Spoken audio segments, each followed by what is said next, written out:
Alors je reviens sur le personnage de Jésus, Jésus de Nazareth, comme on dit. Il y a quelque chose d'assez confus dans son personnage au niveau de son statut. J'aimerais bien comparer Jésus à Cyrus, le roi de Perse, et à Moïse, qui est une sorte de calque du roi de Perse, qu'ont inventé les Israélites. Dans les trois cas, dans les deux cas en tout cas, c'est un personnage qui est extérieur au monde juif. Si vous lisez le chapitre 3 de l'Exode, vous verrez que, c'est l'épisode du buisson ardent, vous verrez que Dieu s'adresse à Moïse en ne disant pas ton peuple, mais mon peuple et ce peuple. Donc il ne met pas Moïse dans le champ du peuple hébreu, même si à un moment donné, on a probablement rajouté quelque chose qui fausse l'analyse en laissant entendre que Jésus était juif. Mais le chapitre 3 est extrêmement clair là-dessus.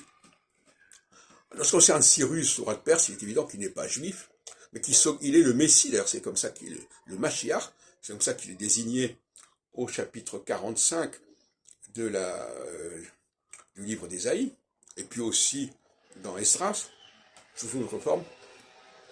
Et donc, c'est un personnage qui est envoyé vers le peuple juif pour le sauver, mais là en l'occurrence pour le ramener, dans le cas de Cyrus, et dans le cas de Moïse d'ailleurs aussi, vers une terre qui n'est pas celle où il se trouve à ce moment-là.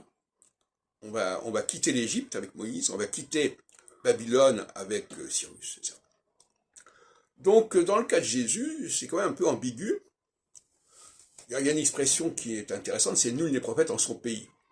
Donc ça veut bien dire qu'effectivement, le sauveur, le guide, n'est pas forcément issu du peuple auquel il va s'adresser.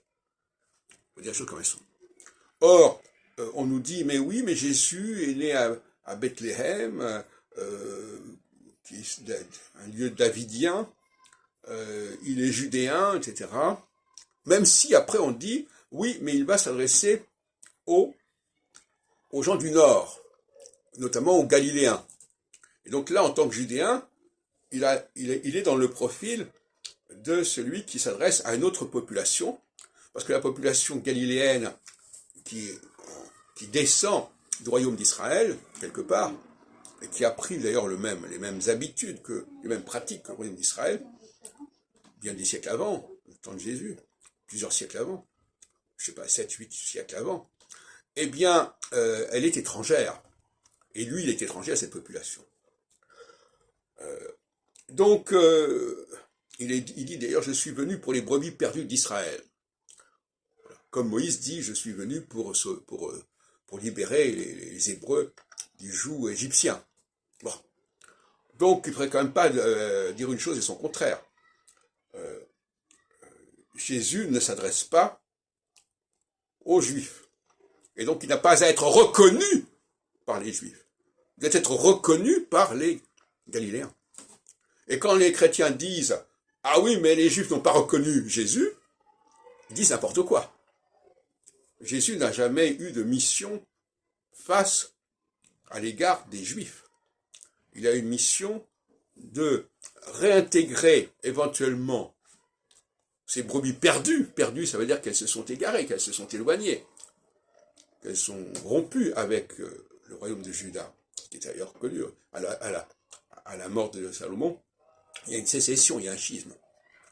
Voilà, donc il faut arrêter ce discours très vicieux qui veut identifier Israël aux Juifs, alors qu'Israël, c'est, comme le dit Jésus, c'est l'autre population. C'est une population qui, à mon avis, est assez comparable à celle de l'Algérie par rapport à la métropole. J'en ai parlé dans une autre vidéo, je vous la renvoie à cette vidéo. Et qui n'a pas le même statut, et il voudrait, quelque part, qu'il y ait une égalité dans ce niveau-là. Bon, c'est ça qui va se passer. Enfin, c'est ça qui est prévu dans son plan. Mais qu'on arrête de dire que Jésus s'adresse aux Juifs. C'est un non-sens, c'est un contresens.